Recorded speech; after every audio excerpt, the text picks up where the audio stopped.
Hey everybody, good morning. This is Lynna, and you are watching Lynna's Life. A little piece of my life anyway. Right now I'm in Spokane, Washington. I came out here earlier yesterday because I was going to start working with Grubhub. Initially when I signed up for Grubhub, it was I was assigned the Yakima, Washington area.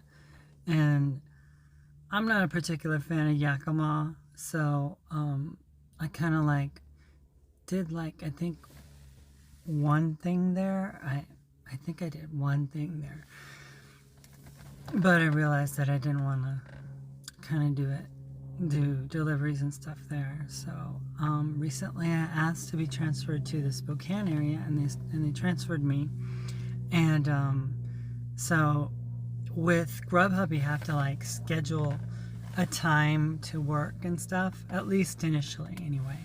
And so I'm going to be my schedule is like right now I'm working right now, from 7 to 8:30. And so I'm on call basically whenever they need someone to deliver. Oh, I just got So anyway, you guys, I got an order, and it was again for McDonald's. Guess what? And then I did that, and then I did a DoorDash order, and guess what that was for? McDonald's. Yes, McDonald's is quite popular in the morning. People seem to like McDonald's. I don't know exactly why people like McDonald's so much, but they do. I guess it's because it's an American icon. And I don't know, because I do like McDonald's, but not like I like it because it's like the best ever or anything like that. It's because maybe sometimes I want a sausage muffin or something. McMuffin. Everything's a Mc, right? McDonald's, McFries, McBurger, McNoodles, McNuggets, McShake, McFlurry, McDrinks. I don't know. Anyway, so yeah, I've been here since yesterday. Got here and just started to work, and I did about 6 hours with Grubhub. It was good. It was good. It just seems like a bit much for them to make you schedule your time so that you just kind of sit around and twiddle your thumbs while they decide how much work you're gonna get. It's like sitting for a half hour. Anyway, so I've been here, and I'll be here probably. I've got a room through tonight, and then I work on Wednesday, and then I'm not sure what I'm gonna do, if I'm gonna stay or if I'm gonna go back home. I think I'm gonna go back home because I miss my home. I just cleaned it all up. I mean, not entirely, but that main room where my piano is and the kitchen, yeah, it looks much better. Super happy with it. So, second part of that project is to get a little, a wardrobe thing, with a rod.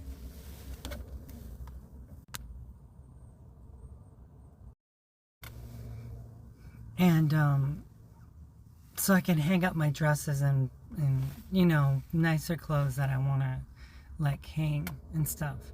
So I'm looking into that. I think just getting something simple, that kind of gives me a nice long rod system so I can hang things. My boyfriend's been talking about customizing the closets and everything, and he's talking about tape measures and taking measurements, and I'm like, what did you say?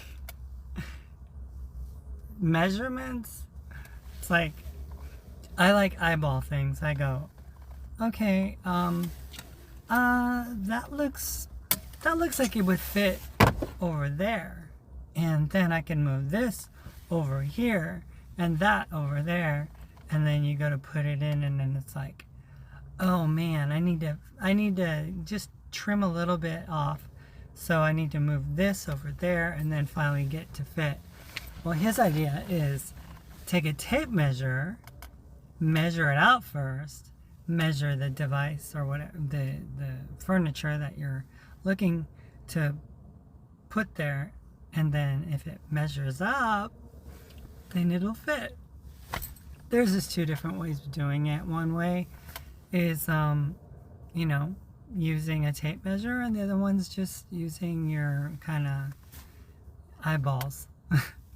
Eyeballing it. Isn't that what they call it? Eyeballing it? So, but I've always been more of a guesser, more of an estimator, the type of personality that likes to like figure things out instead of having things figured out for me.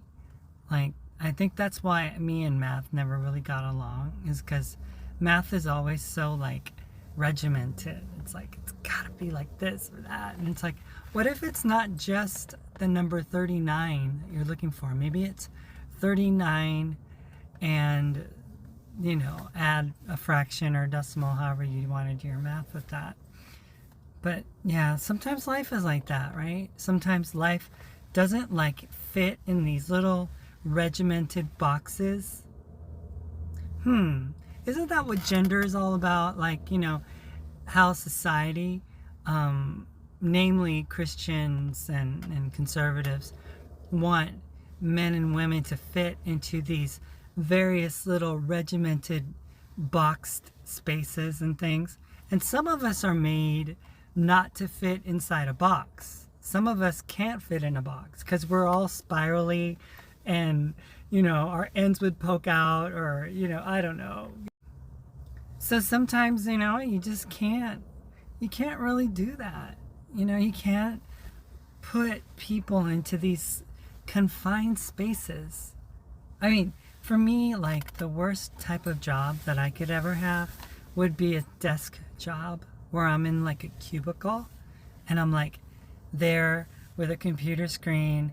Or the other one would be like, I'd be at like a in a warehouse, and I'd be standing in front of a conveyor belt, and I'd have to be like constantly having to do the same thing over and over and over and over again, and be like, I'm gonna go out of my mind. I couldn't do that for very long, right? And that's kind of like why I like the delivery job, because I can sit here, you know, and talk to you guys right now, or I can be out and about doing, you know, whatever, working, or I could just choose to do nothing, right? I mean, a lot of times people get a hard time for taking time to do nothing, and when in reality doing nothing is one of the best things you can do for yourself. Like, my boyfriend had really good advice for me yesterday. He goes, you know, sometimes when you're driving, I see that you're, you know, you're tired and your eyes closed, and you don't even notice it. And I go, yeah, I know. I mean, yeah, it's been something, and I've had a serious accident that was caused by that. And he goes, well, one of the things that you could do is, like, in the middle of the day, you could just take some time and have a little siesta. Like, it'll recharge your batteries and you'll be good to go. Like, if you want to work in the nighttime and, you know, you've had that little power nap, maybe like an hour or something in the middle of the day, like at, you know, like cats do, right? Like at any time of the day, you might see a cat just sleeping, you know, cat napping, isn't that what they call it? So like from 2 to 4-ish or something, when things get a little slower with regards to deliveries and stuff like that, I could just, like, you know, take a siesta and just fall asleep in my car or on a picnic blanket at a park or something. I don't know. And I thought that was really good advice because, yeah. But, I think I'm gonna give it a try. I'm gonna give it a try. I think it's good advice. I think it's something that I could do. It's workable.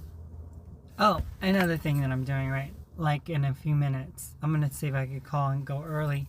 But my friend from across the lake was so generous to me. She actually sent me money through PayPal so that I could buy myself, guess what?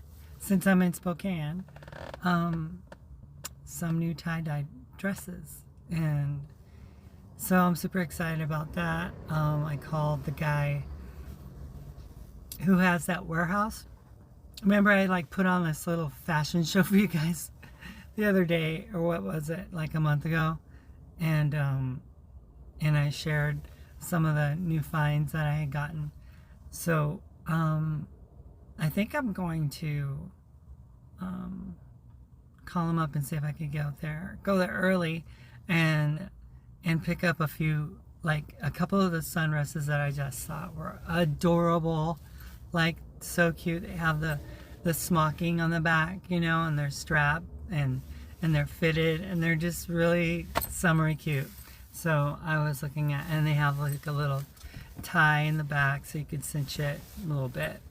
And so yeah, I'm looking at just going there and getting my discount because I get them for like $15 each. And my friend sent me enough money to buy 2 of them, so I'm gonna get 2 of them and be able to I don't know, I'll probably want to wear them immediately. Knowing me, I'll like be like, I think I'm gonna wear them now, but I have to, the temperature isn't like the greatest, and I have my Converse knockoffs on right now, so those go better with sandals, you know, a sundress like that, sundress and sneakers. I mean, it's not a sundress and high top sneakers, like, you know. I always thought it was really cute, that one TV show back in the 80s, and I'm dating myself, I know, but it was called Punky Brewster. It was this little girl, and she just marched to the beat of her own drum, you know. She was her own person, and she used to wear like one color high top, other color high top, and then socks mismatched, and her hair ribbons mismatching and everything. But it was a style. It was like her. It was like cute. She was breaking the mold, you know, being different. I think nowadays being different is kind of like the new normal.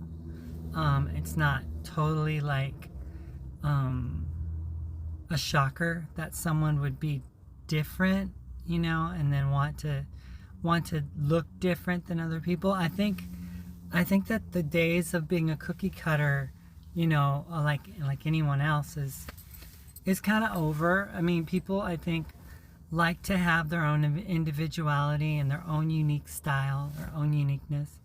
And like for me, I'm finding that I'm feeling comfortable in my clothing choices, and I'm still evolving in that area.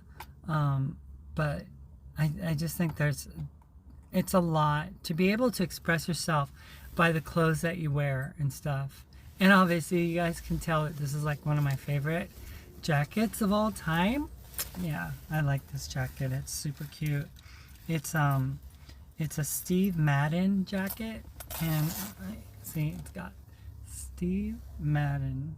So I picked this jacket up on a website called prusie.com, and Prusie has some really great deals. So if you guys ever wanted to get like a good deal on like sunglasses or clothing or anything like that, you know, hats or what have you, that is a great site. You know, like when they do like these deals, if you sign up for their email or text, oh my gosh, you get stuff like dirt cheap. And then you're like, I don't know if I need another jacket, but it's $11 and it's usually $89.95. Oh, I think I can make room in my closet for it. Says me. So anyway, I have so many jackets, you guys. It's ridiculous. I can't even tell you. Honestly, I can't even tell you how many jackets I have. Probably 20. No joke. You know, because I kind of went crazy because it was cold and there was always a need for a jacket. So at first I bought some thrift store ones, right?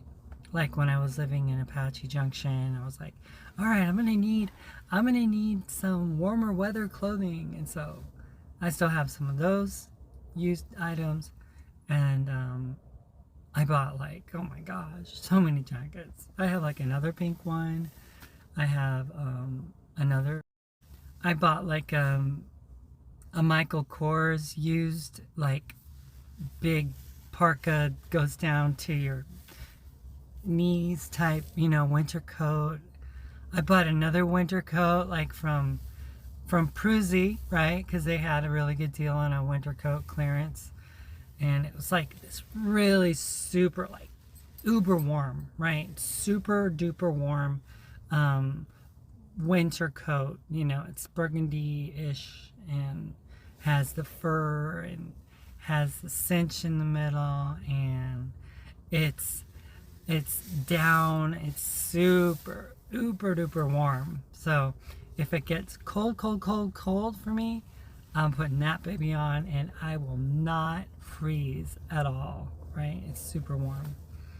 And then I have a bunch of light jackets that I bought. I mean, I have lots of jackets. I don't even know. Can't even tell you. I think it's 20. I think it could be more. But yeah. And I've got like a bunch of, like I told you about my sunglasses. I got more sunglasses.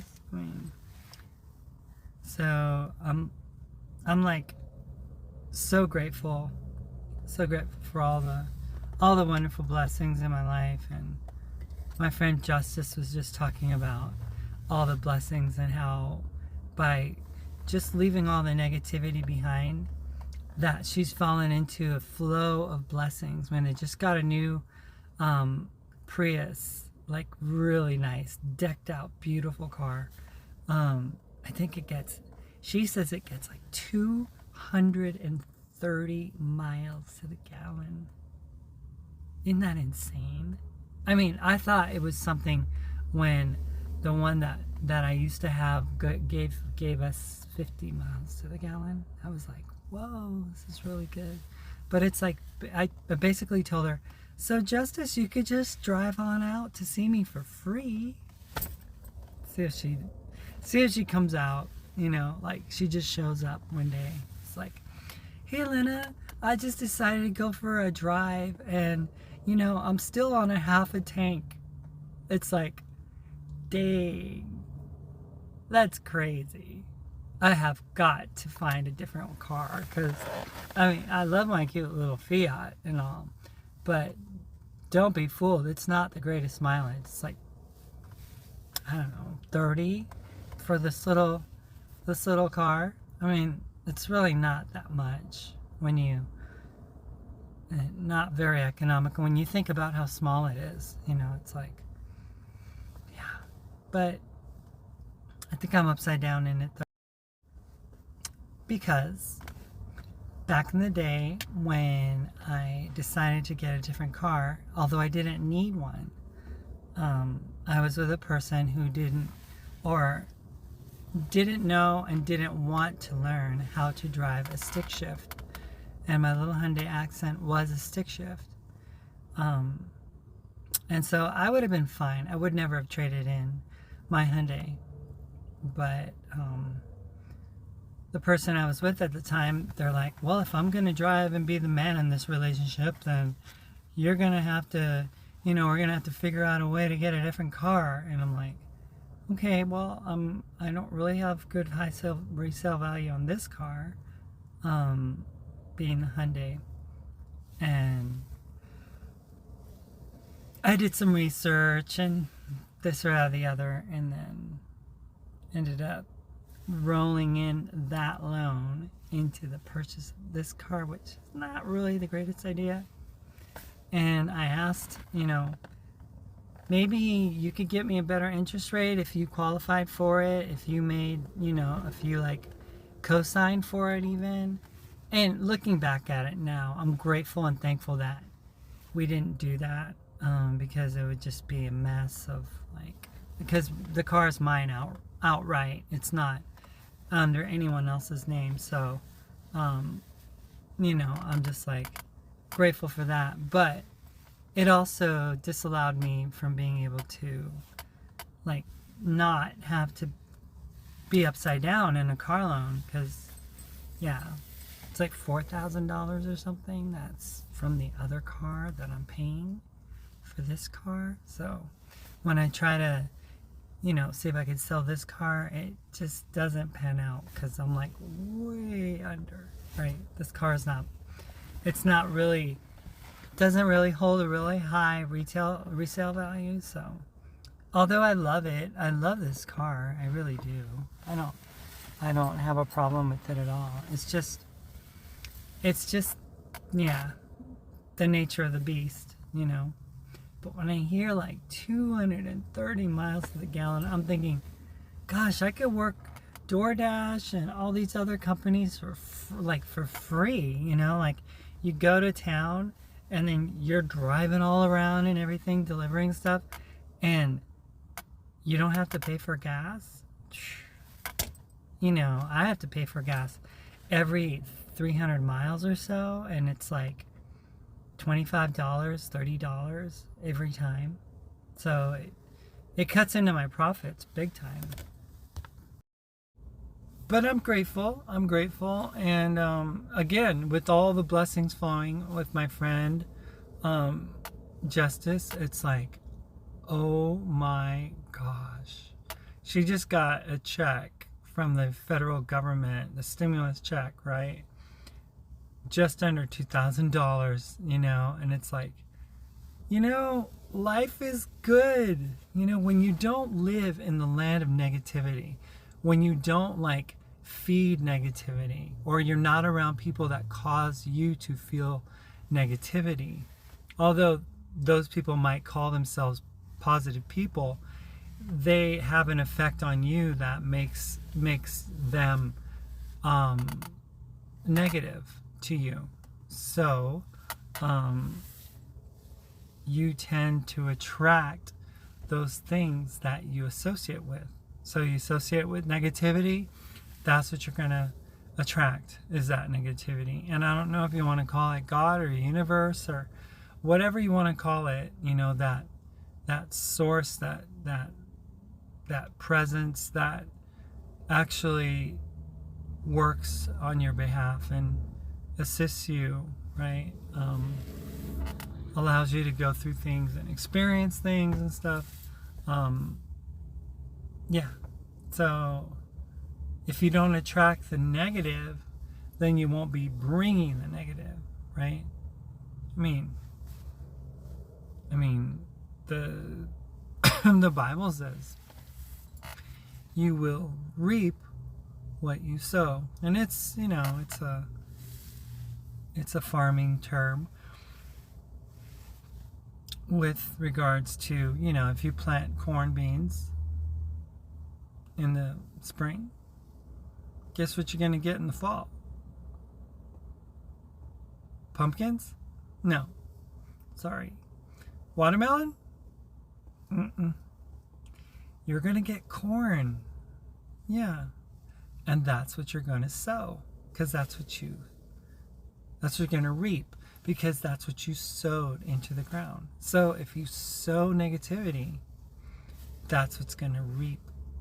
That's what's going to come to you, is a reaping of negativity.